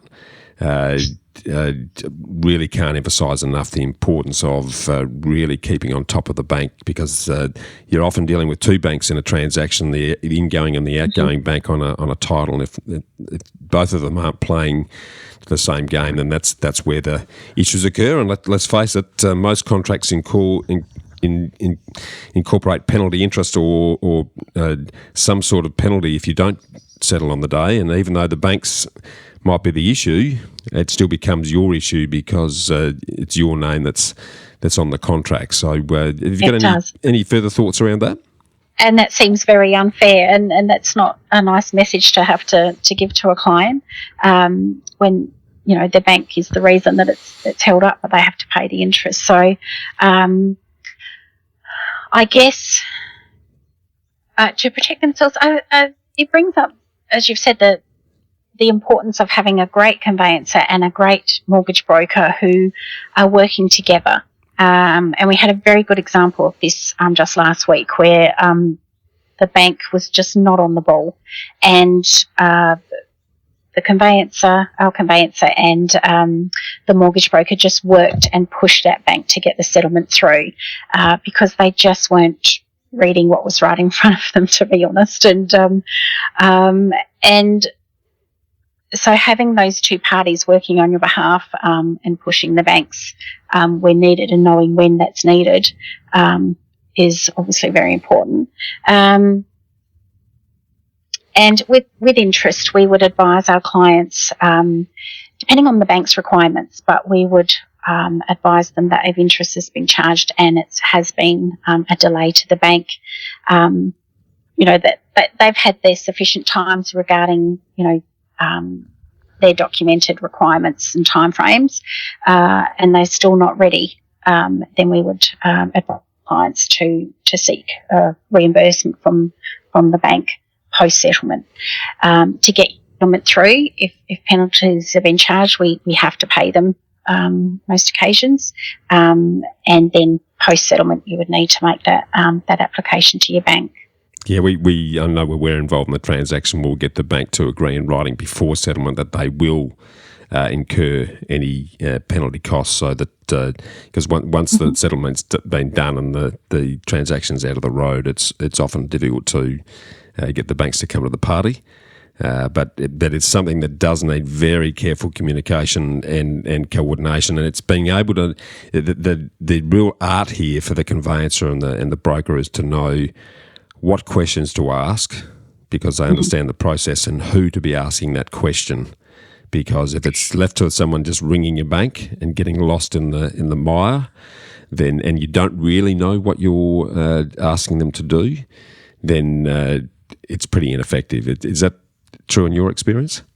Absolutely true. And it's also that, there's not standard process for every bank out there. They are all absolutely different. They all have their own processes and timeframes and requirements. And so, we are aware of those. And to be honest, they change them without letting us know. But until they do that, we know when we need to push with different banks and different lenders.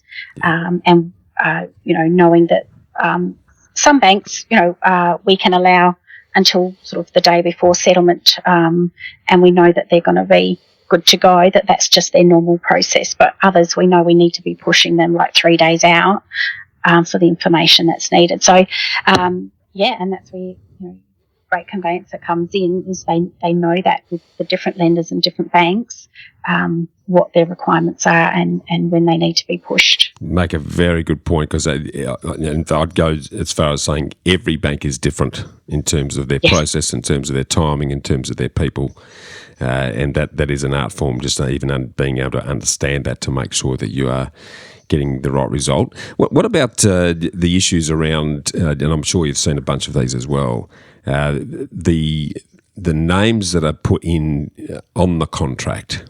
So have you seen, I'm sure you have, you've seen issues where the wrong name, wrong spelling, this and or nominees gets used willy-nilly to try and cover all sins, which doesn't necessarily achieve that. Can you relate some experiences and some advice around the getting the right name on the contract?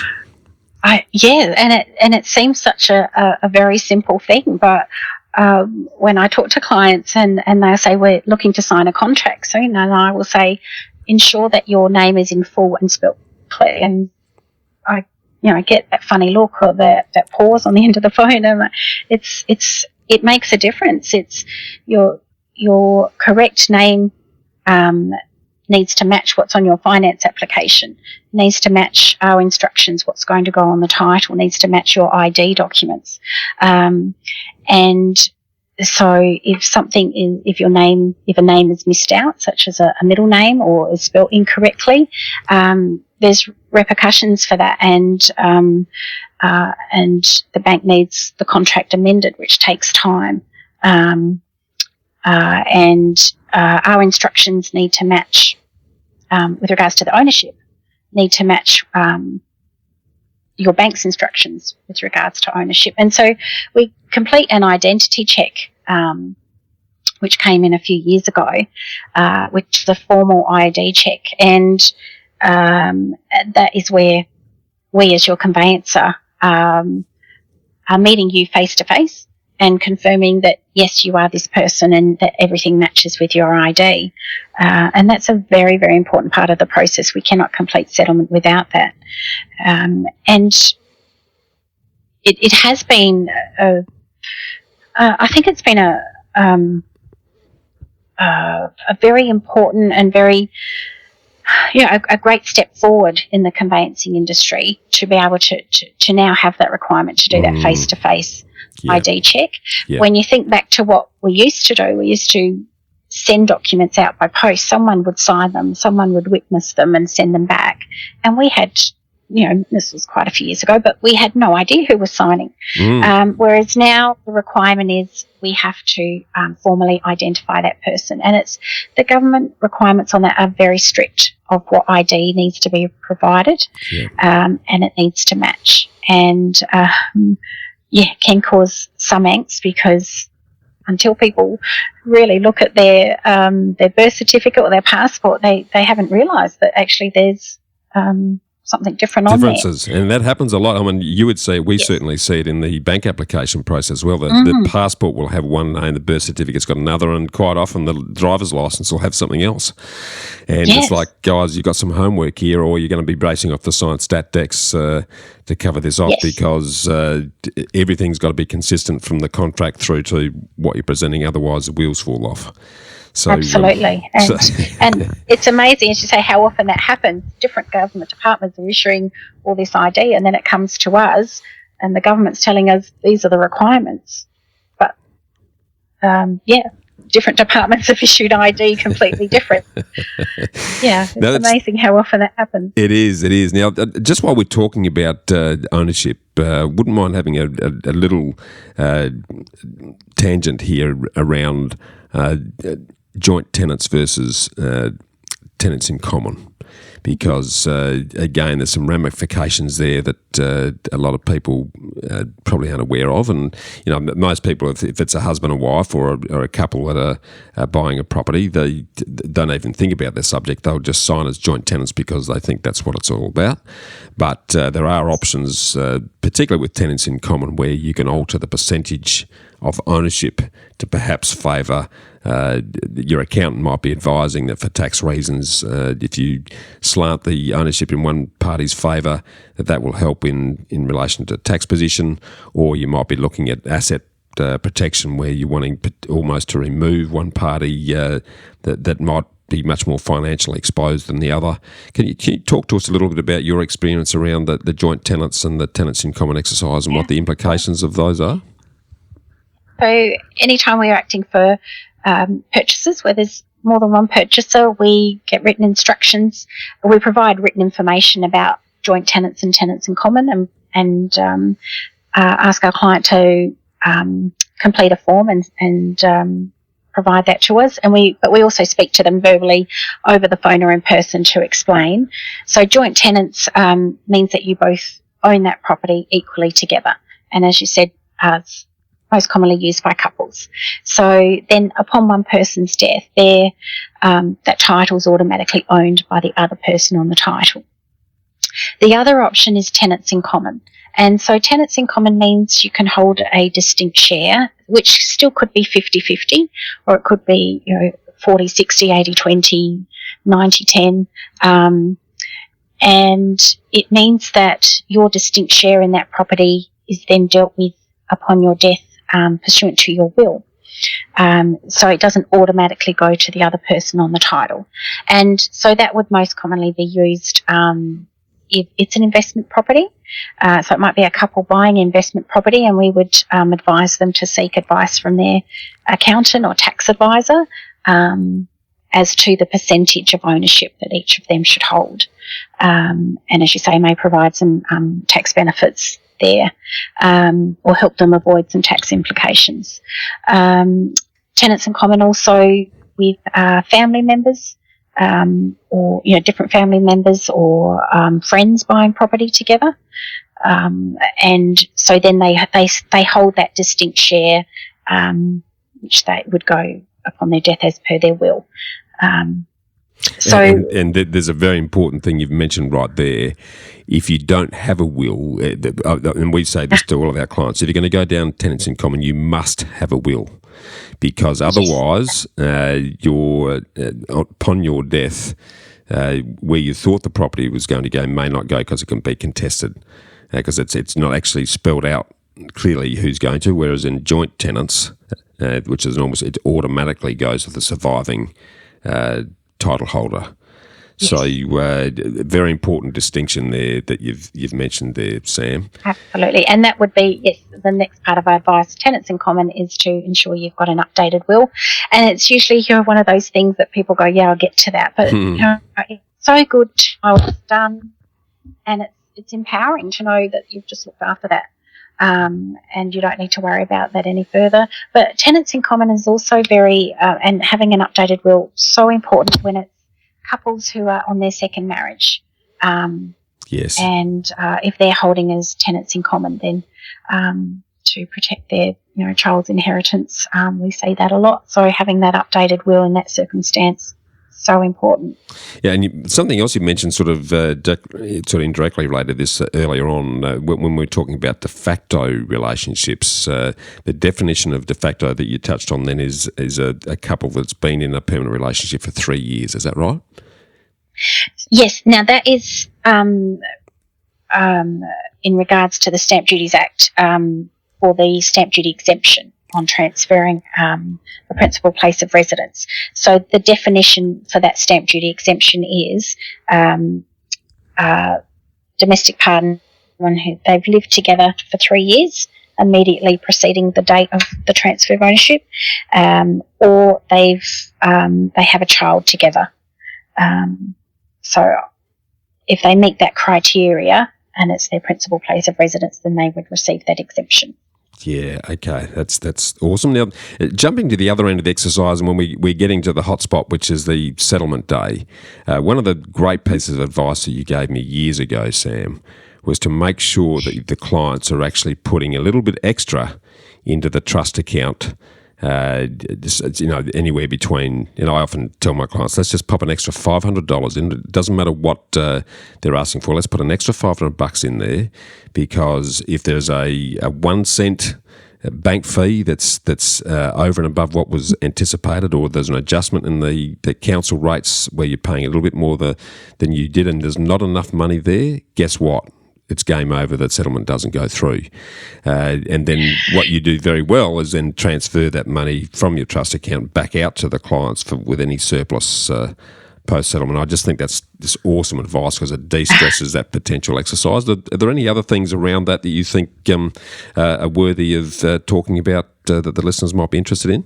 Yeah, with that, in that circumstance, that would be particularly helpful when we're getting close to settlement, and we provide a detailed statement to the purchaser with everything added up, less the deposit they paid, less what's coming from the loan, and then what's not covered is the balance that they provide to our trust account before settlement.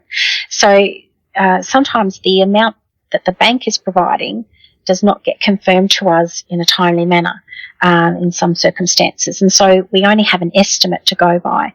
And so that's particularly helpful in that circumstance to say to the client, this is the estimated balance, but let's add a bit more on there so that they know they've got their funds in our trust account and they've done all they need to do for settlement.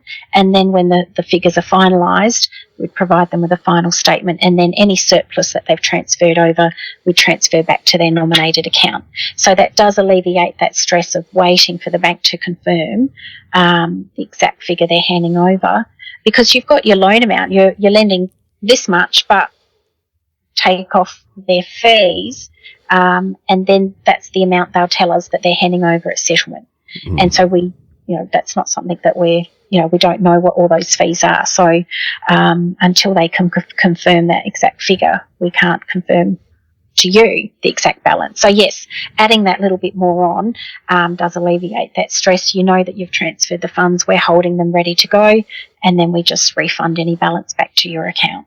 Yeah, no, and it's worked extremely well for it's become part of the way we do business now. We automatically make sure the clients are putting a little bit of comfort money in there to cover any unforeseens or variations in some of those costs, so it doesn't then create a no-go exercise on a very important day.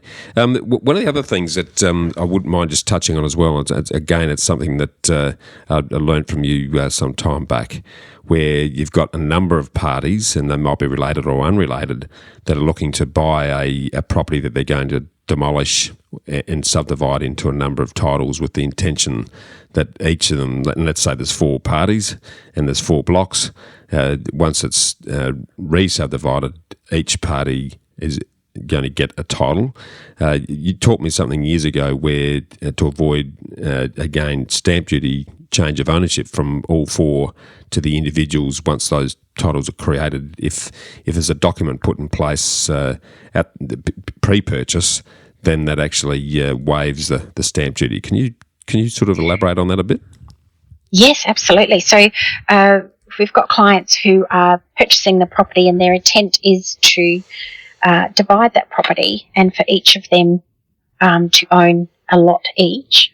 So, as you say, like four parties, four friends purchasing, they're going to divide it into 4 lots and all end up owning 1 lot each. And so when they purchase the property, all 4 of their names are on that title as owners. And then when the property's divided into the 4 lots, they all then are the owners of each lot. And then if we were to then transfer each lot from 4 names into 1 individual, there would be stamp duty payable on the current value of each lot and the percentage of ownership that's being transferred. So I remember having that conversation with you a few years ago and suggesting that in that circumstance that before they actually signed the purchase contract, if they signed a joint venture agreement to say, so all the friends signed to say, this is our intent. We are purchasing this property, and our intent is to divide it and provide like a basic plan of that division. And our intent is for each of us to hold 1 individual allotment each. And the important part of it is that it's signed and it's dated and it's stamped. So we stamp that document with Revenue SA before the date of the purchase contract. And so that then puts Revenue SA on notice that this was their intent right from the start. Brilliant. And so then, at the point in time where we're dividing and transferring the allotments, we would then refer back to that original agreement to avoid the stamp duty being paid. And again, we're not talking dollars and cents, we're talking thousands of dollars here. Thousands of dollars. It's a very significant saving just by being careful around signalling and documenting the intent, which, as you say, needs to be signed, dated and stamped with Revenue SA, so they're aware of that actually before the purchase goes through. Now, that's awesome. Any other sort of learnings of a similar nature around what we've talked about that the listeners should be aware of, do you think, Sam? Well, I think calling your conveyancer as early on in the process as possible is so important. And it may be that, we can just advise you that the way you're proceeding is all fine and great, and to let us know when the contract's signed, and we'll look it over at that point. But calling us before you've signed that contract, when you are looking at something perhaps a little bit out of the ordinary, and looking at what your intentions are for that property, can certainly save you a lot of grief, a lot of money, and just getting that contract right from the start to ensure that it protects you. So, and that's just part of our service. Like, there's no additional fee for that. Our role is to guide you and advise you and make sure that you're protected. So that is part of our role. So, utilise that. That's what we love. We love having that knowledge to help you through that transaction and hopefully save you some stress and some grief and money. Yeah, and it's money not up front either. It's often money that comes down the track. As I often say to people, a contract is a document to an unknown judge. So I always assume the worst and then expect the best. And Yes. What you've got to think about is, if the wheels fall off and it ends up in a judge's hands, is this contract going to protect me or not? And if you're not spending any time thinking about that, and you're not getting someone who understands contracts and can advise you on that, you're actually exposing yourself to very significant risk. So I can't emphasise enough how important that is. One final thing before I jump into the ambush round, Sam, title insurance. Now, I know yourself and good conveyancers offer title insurance. A lot of people scratch their head around, what is it? Is it worth it? And what are the risks? And you quickly just sort of give us a quick rundown on what it is and why you think it's worth considering. Absolutely. So title insurance is different from your building insurance, and we advise every single purchaser that this is available to them. It's not compulsory. It is entirely up to the purchaser whether they choose to take the insurance out. However, it's so valuable. Unlike any other insurance, you're not paying every year. You pay just once at settlement. So you pay once, and that could be, depending, it's calculated on your purchase price, but from about, for a unit, $380 upwards. So a standard house, sort of around $450,000, say, would be about $485 fee for title insurance. So you pay it just that once, and it'll cover you the whole time that you are the owner of that property. So if you own it for 2 years or 10 years, you're covered. And it'll cover you for any issues that come up with the boundary. So if you've settled, you purchased the property and settled, and 6 months later the neighbour comes knocking and says, I think the fences are in the wrong spot, or perhaps the neighbour's built a structure that's encroaching on your boundary, or something on your property's previously been built that's encroaching on the neighbour's property, that would be covered. And we will also cover if the council came knocking and said, we've noticed a structure on your property that didn't get council approval that should have by the previous owner. So that's covered. So they're all very costly things if they do come up. If the council came knocking and said the big pergola veranda out the back didn't have council approval, then you'd have to put in an application with the council in retrospect for approval. They may come back and say you need to modify it, or you need to take it down and rebuild it. So all of that is covered under the title insurance. If you have to move fences, move fences, or the more costly option of having to change boundaries. If structures have been built and they can't physically be moved, and you have to change boundaries on two titles, very costly. So all of that is covered under that insurance. We also had a client who bought some land to build their dream home, and it was then found out after settlement, and they did take out the title insurance policy, thank goodness. It was found that there was an easement right through the middle of the block, which was not noted on the title in any of the searches, and they weren't able to build the house that they wanted. And so that was covered under this insurance. So for a one-off fee, it certainly, it's like gives a lot of protection. Like conveyancers fees, cheap. When you look at the value that actually protects you in the process there, Sam. No, thanks for talking that through, because it's something that gets raised, and I don't think people, one, know it exists, and two, know what it does. And any of those things, and believe you me, boundary variances, encroachments with sheds, pergolas, overbuilt, overhanging, or structures on a property that haven't been approved by council, like sheds, like pergolas, like any of those sort of. It's actually very common. So worth protecting yourself then in that advent, to make sure that you're not going to be out of pocket if and when that gets unravelled at any time while you own the property. So that's pretty cheap insurance to reduce that risk. Awesome. Okay, now I want to jump into what I call the ambush round, Sam, which are the 5 quick questions that all the listeners love to glean your words of wisdom on. And the first of those is, what's your favourite quote and why? My favourite quote is, "The cave you fear to enter holds the treasure you seek." Joseph Campbell. It's one of my favourites. I love that one. Yes. Oh, really? And I read it. It was only probably 18 months ago, and I found it and I went, yes. So all the big steps that I've taken have all started with fear, but have all led to something wonderful. And that's how, as I've said, I always look back at things that I've done and how scary they were, but what they've led to. And so I love that quote. It's a cracker. I used it in I did a keynote presentation last year, and that was the close of the presentation was that quote to inspire people. Because you're absolutely right. The cave you fear to enter holds the treasure you seek. It is an absolute cracker.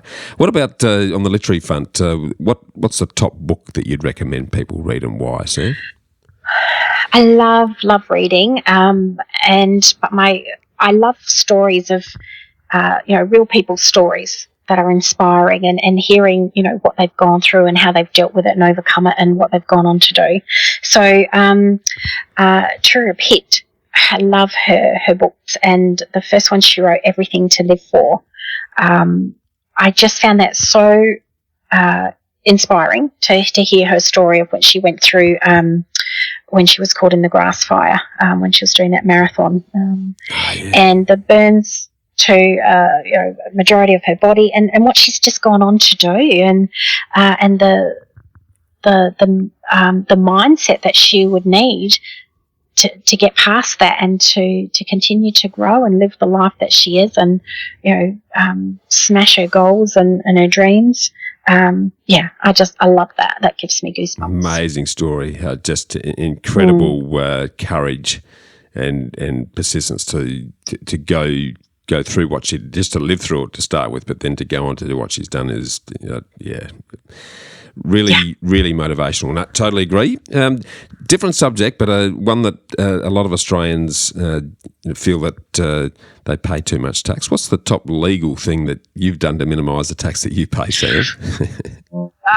I would have to say finding a fantastic accountant has probably been the most valuable thing that I've done to, and just looking at the entities that I have and the structure, and making sure that they're all set up correct, it just makes such a difference. And having that person who has that knowledge to advise you and look at your structure, and what you can do to change that to minimise tax. It's invaluable. Totally agree. It's experts for experts, and oils ain't oils. There's good and bad conveyancers, good and bad accountants, and there's good and bad finance brokers. Make sure you get a good one in every case. Love that.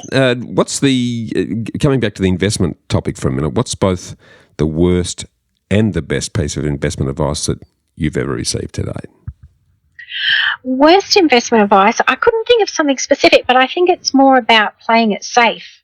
All the naysayers over the years, no, don't look at doing that. No, just your comfort zone and play it safe. I'm certainly not a huge risk taker, but, I take calculated risks, and, so I would say that's the worst investment advice. Best investment advice has been to pay myself first. And, oh, my goodness, I wish I had known this in my 20s and been doing it for all these years, but to always pay myself first. So when I get paid, automatically a percentage of that goes out of my account. I don't see it, and is just accumulating to then invest. So, paying yourself at a minimum 10% of your wage, and looking at it like it's a tax. If the government suddenly put on a new tax and you had to pay it, you just, adapt. And so, just paying yourself first has been huge. Yeah, I love it. It's a really good one. That's simple to do, but simple not to do, and most people don't. So, but it's powerful in relation to the position that you can put you in if you do it early enough and just, as you say, allow it to accumulate. Now, I love that. Back on the personal subject, and you've done a lot of personal development. What's a personal habit that you believe contributes most to your success to date, Sam? A personal habit is meditation, and I've, on and off meditated, but it's being consistent with it that has made such a huge difference. And that's probably been in the last 8 months. So each morning, just taking that 10 minutes to meditate and focus my mind and set my intent for the day. So, at least 2 things that I want to accomplish that day, because I find that once I get out and, into the office, there's so much to draw your attention. There's emails and phone calls and staff. And so just having that intent, because I was finding I was just getting through the day and feeling like I hadn't got to what I wanted to do and accomplish. So if I get to the end of the day and I've completed those 2 things, it feels great. Yeah.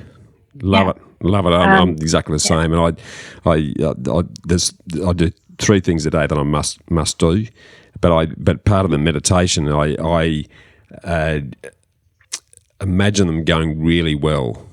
So I actually put a very positive intent on those, whatever those things are during the day, those events or those things I need to do going extremely well. It's amazing how often that occurs. Yeah. So and I love visualizing them already done. Yeah, that it's powerful. It's very powerful. It's, again, 10 minutes, doesn't take long. Not many make that time, but you make that time and you watch the difference. So it's great to hear you getting those sort of results as well, Sam. Sam, final question, and it's a big question. If I gave you a microphone that spoke to every single one of the 7.7 billion people in the world that are alive today, and I gave you 1 minute to talk, what would you say? I would say every day take a moment and think of 3 things that you're grateful for. Write them down. I mean, really focus on them and be grateful. It's very hard to be angry, to be sad, to be upset when you're feeling grateful. And so taking that moment, be grateful for 3 things and think what's limiting you and what's beyond that, and looking at something bigger and making those small steps towards it. So breaking it down and making small steps every day, so that it's not so overwhelming. Well, I think you're living evidence of exactly what you've spoken about there, Sam. You've achieved great things by breaking it down and then just working your way through it. And clearly there's some gratitude that's attached to helping you to get there. I really appreciate you spending some time with us today. What's next for you and Tuckfields as we close? Well, it's been just over 12 months since I purchased Tuckfields, and it's been a whirlwind 12 months. There's been a lot happen, and it's been such a huge learning curve for me. And so I'm really feeling excited and looking forward to the next year of actually stepping out more and embracing what I've taken on and showing myself more and getting out and seeing people and becoming, the face of Tuckfields and, doing a lot more promotion and so really embracing it, because I feel like I've sort of been stuck in my head for 12 months of learning and just go and do.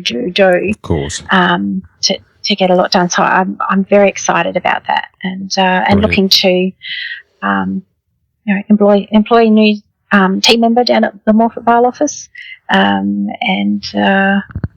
There's lots of exciting things. Love that. So if you're in Adelaide and you're looking for conveyancing, you can't go past Tuckfields. I can personally vouch. If there are listeners who have a need now or are likely to, how can they get in touch with you, Sam? They can call. So we've got the office at Vale Park, which is 8344 3448. Sorry, or Morphett Vale 8326-5294, or our website tuckfields.com.au, or email me at sam@tuckfields.com.au. Brilliant. Look, you've been very generous with your time and shared some great learnings today that I know the listeners who are contemplating or going to get involved in property will take a lot of gold out of what you've shared today. And it really does reinforce just how important a role a conveyancer does play. So we really appreciate you sharing your knowledge and wisdom today, Sam, and look forward to keeping in touch. Thank you, Bushy. I really appreciate your time. Thanks, Sam. Talk soon. Thanks. See you then. Bye-bye. Bye. Well, freedom fighters, how good was that?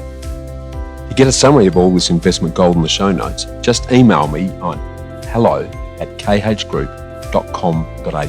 It's HELLO@khgroup.com.au. Or check us out at www.bushymartin.com.au/Get Invested. I look forward to joining you next week for another episode of the Get Invested podcast. So thanks for listening, and as always, dream as if you'll live forever and live as if you'll die